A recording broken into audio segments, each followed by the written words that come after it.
Just minutes after Russian missiles strike, it's all hands on deck in the emergency room. This soldier screams from the pain of explosive fragments that have been lodged in his arm. Minutes later, another victim who's in even worse shape and rushed straight to triage. Against the clock, doctors and nurses work to save these members of Ukraine's military, putting their own lives at risk too, as the city's air raid alarms are still ringing.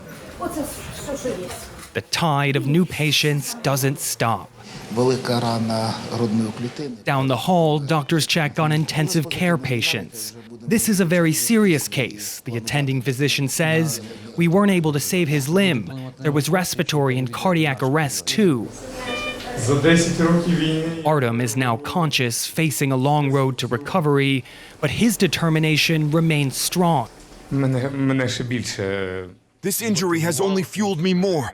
I lost my comrades. For them, I will recover and return to fight.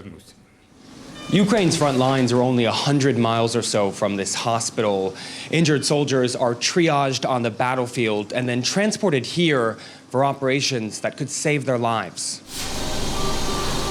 We're inside as doctors perform a high-stakes neurological surgery. They're used to Russia's violence, but that doesn't make it any easier for them to face it on a daily basis.